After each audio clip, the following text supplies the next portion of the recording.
Is it fair to say then you're considering your passion first and then perhaps revenue figures and audience second? Yeah, at least I like to think that way. I mean, there may be something that comes along that's just, I know for a fact that so many people would buy into it.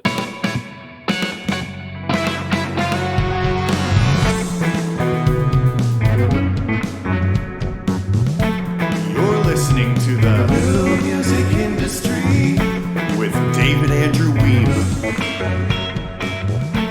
Welcome to another episode of the New Music Industry Podcast. It's David Andrew Wiebe here. So we're going to start off with what's new. And I managed to finish my taxes. Good. And I'm getting ready to head back to Abbotsford now. I can't believe I've been in Calgary for 3 months. Does it feel like things have kind of gone by in a blur during this pandemic lockdown? I mean, officially, I guess it's not done just as of yet, but things are kind of half open at this point. Kind of felt like time stopped for a little bit, didn't it? Anyway, I'm really looking forward to going back to BC. I know it's going to be a hot summer, but to tell you the truth, I'm really looking forward to that. I certainly shared this on the podcast, but a couple of years ago, I managed to get out to Shoe Swap and stayed out there for like a week or a week and a half. And that was a really great experience. So I think spending an entire summer there is just going to be great. I've been working on some new music as well, which has been a lot of fun. This music is going to be specifically for a new satirical comedy website. Not the first time I've ventured into that field. But with my collaborators being who they are, typically we do jump into making a song and a music video for whatever reason. It's just the way we've done things for quite a while. So that's coming. And on the business side of things, I've really been getting the content dialed in. And that's something I love geeking out over. May not be something of special interest to you, but basically what I have is sort of a Gary Vaynerchuk, Todd Tressiter style upside down content marketing strategy where I start with something big and then it funnels down into smaller pieces of content. And it's showing some early signs of working. So that's definitely encouraging. And I'll be sharing more later, but in a real general sense, those are a few things that have been going on. I'd like to introduce today's topic, and it's something I'm sure most musicians are thinking about or are at least curious about. Because of the virus, most if not all live events have been canceled, but that doesn't mean there aren't people who are still involved in the live event field. And it also doesn't mean that live events won't be returning, even if it's kind of in a different capacity. Either way, the right time to start thinking about that is now, as the world continues to open. So that's all I'm going to say before I get into today's interview. But I just wanted to address real quick the fact that for some reason, my audio in this interview isn't the best. I really don't know what's going on with that. I've been using my broadcast mic again instead of a condenser mic I was using for a little while. So if anything, it should sound better. But I guess for whatever reason in the software I was using, which is Zencaster, the audio was coming in a little bit hot, so I am distorting a bit. Not much I can do about that, but then again, it's not terrible, and I can't do anything about it now, so it's nothing to dwell on, but I just thought I would let you know. So let's get into today's interview. Today I'm chatting with BiCoastal Productions Executive Vice President, Jack Forman. How are you today, Jack? Hey, I'm doing well. Thanks for having me. Yeah, thanks for coming on the show. So I know you oversee the staff at a New York-based agency. Seems like things have been a little crazy over there during the pandemic. How have you been holding up during these events? Well, I've been doing okay. I mean, we're looking at this as all one big glass half full thing, if possible. And, this whole thing hit us all like a ton of bricks when it all came down and happened last month. But you know what? We've learned new ways to adapt. We've learned new ways to advise our artists to allow them to find ways of earning revenue while they're sitting at home and unsure about when their next tours will happen. So, you know what? We're thankful to have each other, and I'm thankful to have more time with my wife and our little girl. So. Absolutely. Yeah, it's ushered in certain changes in my life as well.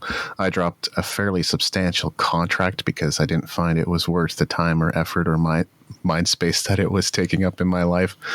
But it was also kind of providence at the same time that my rent was halved and my food costs were minimal. So I was able to make that change and focus more on creating content and launching my next book and course and so forth. So overall, glass half full. In the email you sent me, you mentioned that you've been keeping busy working from home. What does that look like for you over the course of the last few months? Yeah, what it's really been is I've just been talking to people, regardless of whether or not they're booking or they're even planning on booking anytime soon. It's just really having these conversations, to see where people are at, to see how things are in each market, to see what my clients are doing and to see what they're creating while they've got all this extra time, just so we can be ready for when everything returns to normal and we can really get back into the swing of things. And we're exploring all kinds of new alternative ways for them to engage their audiences, exploring virtual streaming as our venues are starting to look for some answers, as they are going to be opening at reduced capacity houses. And we've really been doing a lot of that, but I'm always working on quirky stuff for the agency, and we're always strategizing on new ideas. I've gotten to spend a lot more time talking to certain buyers and artists, really hopping on Zoom rather than just the usual quick call during the day. And I've enjoyed it. It's been nice spending the extra time and getting to really talk to people rather than just, rapid fire business. Yeah. And I suppose for any artist who have a basic home studio set up, there's still plenty of opportunity to create new things, right? Yeah, absolutely. Well, and you know what? It doesn't just give you an opportunity to create. It gives you great opportunity to go live if you're able to put something together at home. Yeah, because I see press releases come every single week from Rock, Paper, Scissors and a few other PR agents. They like me to promote their news and share it when I can. But yeah, I see that Bands in Town has been doing a lot of this every single week. So the live streaming thing has become pretty significant during these times. Yeah. Well, and, Bands in Town is doing theirs on Twitch, and I watched a couple of them. It looks great. It sounds great. And one of the things that artists are going to be able to do more and more now is ticket it and make some substantial money from, just going live in their own homes or little by little going live while they're also at venues. Yeah, exactly. It's exciting. Yeah, we used to do some live streaming just on Facebook with a smartphone and nothing else. And we were always surprised to find that at our events, the music still sounded surprisingly good without any additional audio setup. I'm not suggesting that's what people do, but it was pretty neat how that worked. Yeah. Now, do you think live events will be changing for good, or do you see things eventually going back to the way they were because there's all this talk about the new normal? I think they will eventually be back to close to what they were. I just think you're also going to see a change in most of them. I am a firm believer that you're going to have a big hybrid of in-person and streaming ticket buyers for these events. And the concerts may have brand new advisory and health regulations and all kinds of things that they never had to think about before. So it's going to force them to make things a little safer, which I don't think anybody's going to complain about, but we're all going to have to pivot. We're all going to have to rethink the numbers when we put together an offer for an artist or for a promoter to really figure out how the audience is going to experience it, because it may not be like it ever was. And a lot of artists are going to be working a little bit harder than they ever were, and so are the promoters. I know a lot of my artists are going to be volunteering to do 2 shows in one day, which is going to help the people who are reducing their house to half capacity to where they can still, make a similar deal, just by working that much little extra, which, if they're already in town, it's not a huge stretch for them just to perform another set. Is this something you're preparing for already and putting systems in place and things like that? Yeah, we're definitely already executing it too. I mean, for the shows Nice. on the books that we're expecting to be performing in the last 2 quarters of this year, we're doing all kinds of interesting things depending on the show to really make sure it mounts and travels safely, and that the buyer still has some value when they're selling tickets to it. I mean, it's a new thing each time, but we're also not afraid at this point of any new changes with it. I'm sure some of my listeners would love to know, artists ultimately get to work with agencies. Like, how does that happen?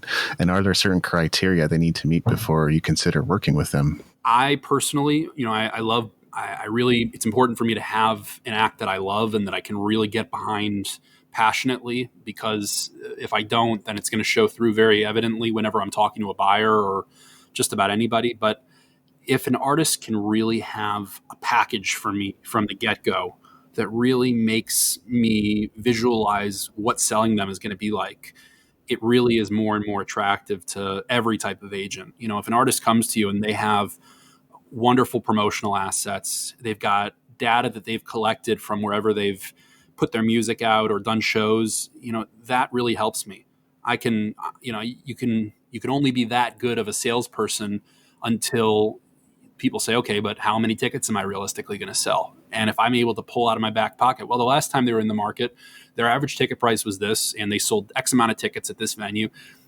That knowledge is power with that. And if an artist can really show you the path of what your job with them is going to be, they become a much more attractive client. But not every artist is necessarily ready for an agent, nor would they necessarily need an agent who's going to be having to take part of whatever they book for the artist, and it may just be premature. So I would encourage any artist to really do your homework on what it really means to have an agent, and do your homework on the agent that you're reaching out to make sure that it's the appropriate kind of agent. You may be reaching out to somebody who doesn't even dabble slightly in the types of things that you're doing. So I'm always open at that same point, and I do love new clients. I really do.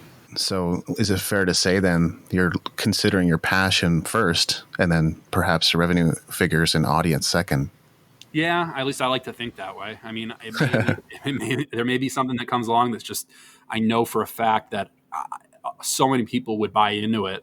And I think I like them enough, and I think every agent kind of does that, but it's better when you can have the double whammy of really being a fan. Because when you're a fan, that's really the best thing you can have to sell any show. But it certainly doesn't hurt to have great marketability. I mean, that's really what you want.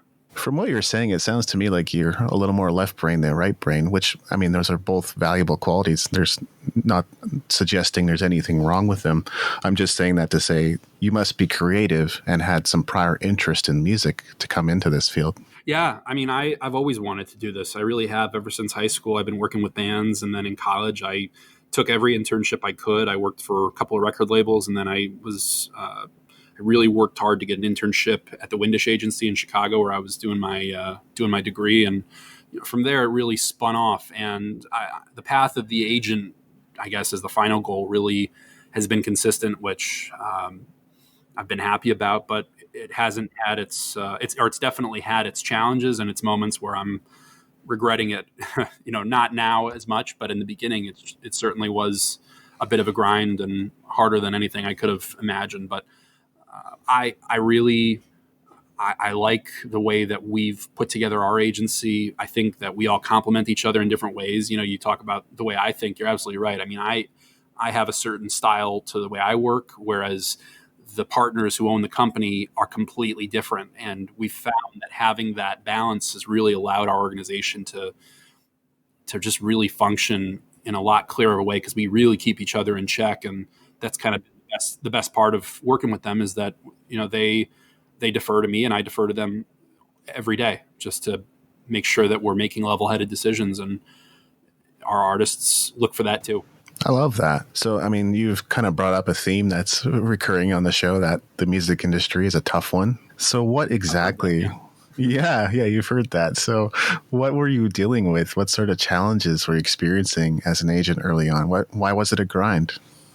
Well, I'm a workaholic by nature. I think same way. Yeah. I mean, I think it's generational and from where you come from. And in college with the internships, I would work so tirelessly. And then when I got recruited to ICM out of college to work in their New York office with one of the hip hop and R&B agents, I really had a bit of a rude awakening to what the real big agency world was like. And it was fairly common for me to be working there for 11, 12 hours a day.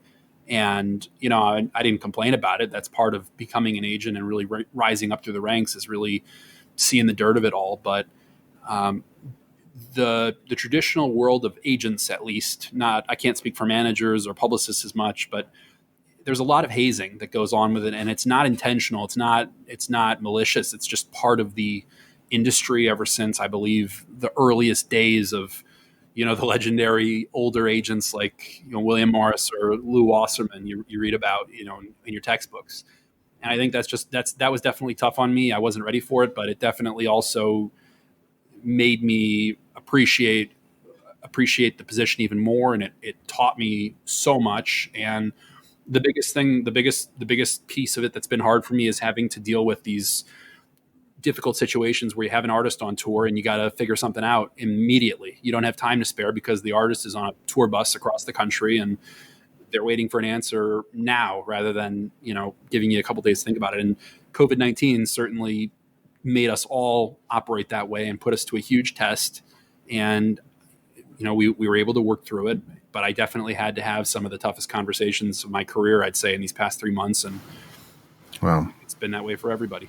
Going back to something you mentioned earlier, you said that not all artists are ready for a booking agent, and I would totally agree with that. But when is an artist ready? When they are either looking to, well, I guess it's hard for an artist to say. Typically artists don't just approach us, or at least a lot of the artists we work with didn't just approach us. A lot of the people we work with were referred to us by a manager or by somebody we know at a venue.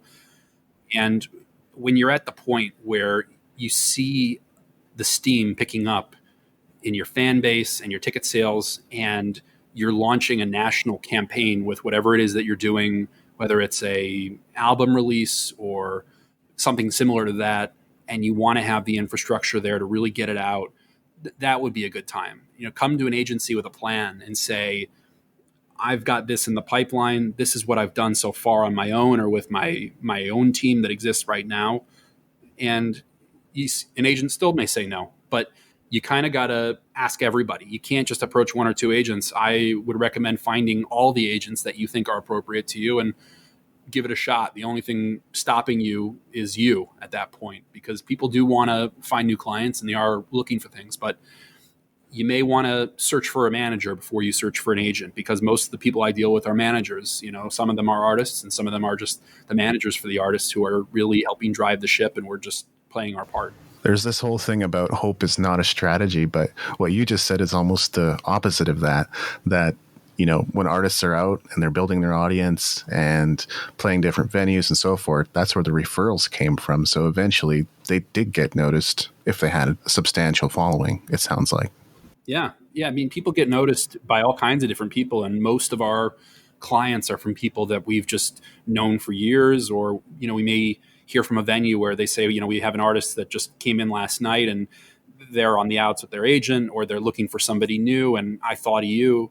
That's actually happened quite a bit. And I think there's something to be said about that. But the adversity of the artist is really a part of what makes every great artist. And you won't find anybody out there who's successful that just kind of fell into it. They all had to get knocked off with a couple of different people that may not have shown them the right way early on, but hopefully they all figured it out before too much of their career had passed them by. Yeah, I guess that's the whole thing about paying the price. I've encountered more than a few people on my journey who promised big things, but ultimately delivered absolutely nothing or very little. So yeah. I know exactly what you're talking about. Yeah, I don't like to promise things that I really don't see a path to making happen. Also, going back to something you said earlier about passion, I mean, it really is the same thing with a podcast or a blog or a business, isn't it? Like, you're going to have way more stick-to-itiveness if it's something you love and are passionate about. Yeah, well, I mean, you're a writer, and I can tell just reading your stuff that you don't just love to write, but you love to write about music and the industry that we live in and how people can get better with it. And it's not just expository. It's really, you can tell the person who's writing is very into it, and I think that has to be that way with anybody that you're working with in entertainment, because it's just everything is so transparent in our world, and even in literary and motion picture and just about all of it. It's very easy to show when you're really just putting on a show. Yeah, thank you for saying that. That's an important soundbite for me right there. So I'm going to reuse it. But Yeah, you definitely don't come to this point of writing 5 books. I've often said that writing a book is a greater endeavor than making an album, having done both myself. So, yeah, absolutely. You don't come to that point of writing 5 books without actually being passionate about it and loving it. I think it's not uncommon, and this is kind of going back to some things we've already talked about, but for artists to be looking for the silver bullet or magic cure that's going to take all their career woes away. Yet it's typically been my experience that whenever they get a record contract, a manager, a publicist, agent, or otherwise, they actually end up having to work harder and longer, being more disciplined about their schedule, traveling all over the place, and so on. And some artists just aren't ready for that type of commitment. So, what is your perspective on that? I think you're right. I think you do have to work a lot harder when you have these people in place because they're no good without you feeding them the proper spots to go work in. I mean, if an artist just tells me book me and I say, all right, well, what am I working with here? And they say, I don't know, I've got some great music out, just work with that. I'm not going to be much good to anybody. But if they are constantly creating more and more and putting more out and trying to find ways of engaging their audiences while they're sitting at home or even out on the road, that gives me a lot more to work with. And I think for the publicists out there, it's the exact same thing. They need to have news to report, and they need to constantly stay in touch with people right now, since in 2020 there's nonstop content being thrown at people 24/7 from a billion different artists who are all of a sudden popping up because anybody can produce music nowadays. Exactly. And I think it's really important for, I would say, hobbyists and also artists who just aren't ready to take it to the next level yet, right? When they're ready to put more of their time and effort and commitment behind it, that's a wonderful time to begin exploring that option. But otherwise, it's kind of like hold off on it, keep writing songs, keep producing, keep gaining experience. And then when you're ready, you can start to explore those options. What would you say is the greatest challenge you've overcome? I think the current climate has definitely been a massive challenge. And I guess the biggest challenge is not a single thing, but it's more a chain of things where I've really had to go through quite a serious personal growth in the years I've been doing this. Because you kind of hit it early on in the podcast, and I'm really more of a type of guy who wants to just make everybody happy in the room and in business even, and that's not to say I'm a pushover necessarily, but I do like enjoying my work with everybody. And as an agent, you're absolutely not able to just be that way. And that's really where we get a lot of our horrible reputation for poor manners and nastiness, is because we have to be very aggressive with a lot of things, because you're not just dealing with selling a car, you're selling somebody's life's work, and you're sending them out into the world to perform that. And you need to make sure that they're well taken care of to be doing your job properly. So I've really had to put on a different hat and, not change who I am, but also grow as a business person, grow as a leader of my team, my agents, to be supportive to them and my artists, especially to really fight for them, because each person needs something different. Every artist on the roster needs different attention, some very little and some 24 hours a day. And becoming that person has been a big challenge, but I can definitely say that that's probably been the biggest area of growth at the same time for me, as I've been able to become more of the person I've needed to be to do this job with confidence and with care that artists deserve. I think you've spoken to something really important there, which is empathy.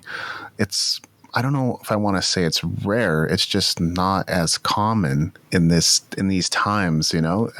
People are very concerned about how they're going to go about their next day, and it's like other people don't necessarily enter their mind, but there's something to the job or the career or the path that you're on that requires that. And when you are that kind of person, you just want to make sure that all the things are in place for them to be able to succeed, have the tools to empower them to be able to do their job at the best that they're able to do it. And the people I work with, they couldn't be more opposite. The people who run the company are in their 70s, and they've done every type of sales and marketing work, under the sun, and they're wonderful people, but they definitely, they've been in New York longer than I have, and they they caught the side of the country's mentality that I eventually had to catch, because I'm from Wisconsin. I grew up, when you see somebody on the street, you wave at them and say hi. And if you bump into somebody, you say, "Oh, sorry, excuse me."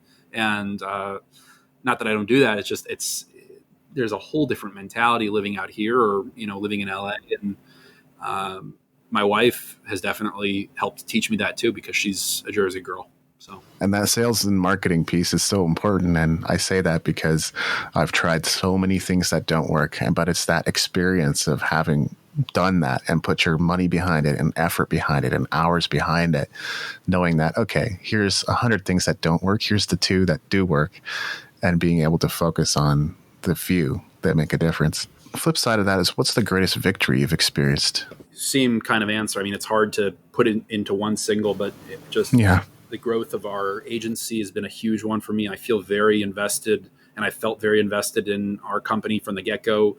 When I joined, it was much more of a boutique agency than it is now. We've grown to be a very busy mid-sized agency, and I think that's probably our greatest victory. I've done a lot of projects that I never necessarily imagined possible for my own ability, and seeing them actually come to fruition has really been a big achievement. A really difficult tour maybe, or an artist whom I wasn't sure if I was going to be able to help elevate to that next level, but we end up getting them there, and they see continued success.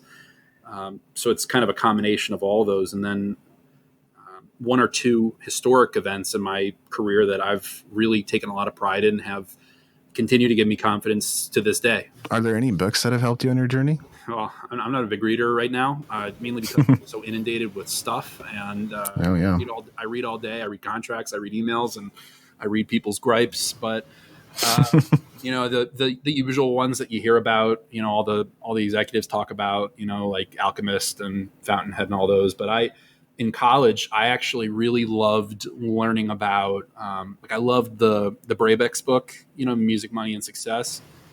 Jeff and Todd Brabeck, and that's just a really cool guide to how money and how law is in this business. And I got to see them speak at our college. I really enjoyed that, and I'm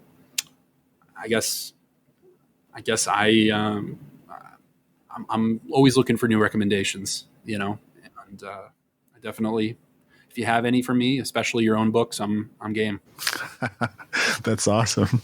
Well, we have lots of recommendations on our website too, but I would say, the new music industry, the first book that I launched, I still get people coming back to me saying, "Thank you. This is really good. I really enjoyed it."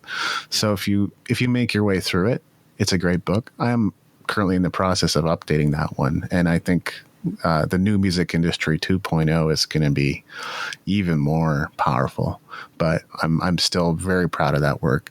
And then my latest book, The Music Entrepreneur Code, honestly, I've gotten amazing feedback on that so far. And you just never know, right? You're sitting here as an author shaking in your boots, wondering if people are going to get behind it. And so far, so good. So yeah, I would say those 2. I think that's great. And, power to you for continuing to create as things continue to change. And I definitely am always open to seeing how the entire industry is changing from a different perspective than maybe sitting in a different segment of the field, like recording or publishing, things like that. So definitely looking forward to reading. Awesome. Yeah, I'm looking forward to impact more and more. So that's definitely the goal. Well, hopefully now I can say I know a booking agent. I already know a manager. I already know publicists, but it's always good to have those contacts in this industry. You just never know. You're building your team slowly but surely. Yeah, exactly. Well, thank you so much for your time and generosity, Jack. Is there anything else I should have asked or touched on? No, I appreciate you, spending the time with me as well, and great to talk with you. Great to talk about these things, and if anybody is trying to learn a bit more about us, you can find us at BiCoastalProductions.com, and you can email us at talent@BiCoastal@Productions if you have any interesting ideas, or if you're seeing anything, especially with streaming and with ticketed live streams. We're really focusing more and more on that. So. It's all about the conversation, and we certainly want to keep it going. Awesome. Thank you so much. All right. Thank you, David. And I'm back to close things out for this episode. The first thing I wanted to do is just give you 3 takeaways from this interview. Obviously, you're going to have your own takeaways, and those are especially valuable, but here's what I got out of this. Number 1 is take advantage of the extra time that's available for you. Jack mentioned that their booking agency's artists had extra time on their hands to strategize and think about how they were going to engage their audience. I'm a big believer in taking advantage of any free time that I've got. I'm certainly not going to tell you what to do with your free time, but just recognize that there could be an opportunity there. Number 2, prepare for what's to come. Jack mentioned that they were putting new processes into place to prepare for the return of live events. That's just a really smart thing for them to do so that they're not running around with like headless chickens trying to figure it all out at the last minute. Number 3, pursue your passion. This is largely misunderstood, at least in the sense that people forget that passion also means to suffer for. So your passion isn't just going to bring you a ton of fulfillment and hope and joy into your life on autopilot. So you got to be thinking about what you're willing to do long term, what you're willing to suffer for. If you're passionate about it, you're going to stick to it. And if you stick to it, you're going to have a greater chance at success. Look how long I've been doing this podcast thing. Now we're going to move into news and updates. I have more to share here than I thought I would originally. I put together a brand new ebook called 170 Music Career Tips to help you grow your following, promote your music, and increase your income. You may or may not know that I was running a newsletter for the better part of 18 weeks called Music Career Tips Weekly. That initiative came to an end. It was a pilot program. It was an experiment to see what sort of response I would get. I compiled all the content and put it into this ebook. And since I was sharing 10 tips every single week over the course of 18 weeks, obviously it added up to quite a few. It had added up to 170 tips total since the 18th week. I just shared that I would no longer be publishing these newsletters. But as with anything else, I'm just going to take what I learned from it and make something even better in the future. Anyway, if you're interested in 170 music career tips to help you grow your following, promote your music, and increase your income, you can learn more at musicentrepreneur.hq.com/170 tips. We also have a new affiliate partner at Music Entrepreneur HQ. Now, we don't just promote things willy-nilly. We're always careful to evaluate and audit anything that we're considering promoting. Our new affiliate partner is Selfie. I've personally used Selfie in the past and have made some money with it, and I like what it is they have to offer. So what is Selfie? Well, basically it's a simple e-commerce platform that you can use to sell any kind of digital products, even physical goods and subscriptions. So if you've been looking for an alternative to platforms like Bandcamp, Gumroad, Nimbit, and so forth, here's one you could use in its place. You could also just add it to your existing tool stack. They've got a 14-day free trial, so you can give it a go before you've decided one way or another. I think it's worth a look if you're selling anything online in any capacity. So you can go to musicentrepreneurhq.com/Selfie. That's SELLFY. I'm sure I'll cover it in more detail in the future, but just wanted to let you know about it because we're excited. Moving right along to listener comments. This one is a few weeks old by now, but that's all right. I love hearing from you regardless. And if you want to get featured on the show in any capacity, well, you can leave a comment. This comment comes to us from Kevin Danger on Instagram, and he says, really enjoyed the last podcast. I'm pretty sure he was referring to the episode on how to support the podcast, which was episode 190. You can go back and have a listen if you're interested in supporting the ongoing creation of content like this. As always, thank you. We love you. We can't wait to hear from you. On that note, you are more than welcome to support us on Patreon. We've got a page set up at patreon.com/newmusicindustry. As always, the easiest way to get in touch with me personally is to reach out on Twitter. My username is @DavidAWiebe. That's DavidAWiebe. I look forward to hearing from you. This book lays it out simply and gives you a clear shot, step-by-step walk that saves you time and wasted money, helps you get it done and your business running. Doesn't matter what stage of the business you are in, this is an essential read. This is what Mabel Wong had to say about my book, The Music Entrepreneur Code. You can learn more at musicentrepreneurhq.com/code. I'm David Andrew Wiebe, and I look forward to seeing you on the stages of the world.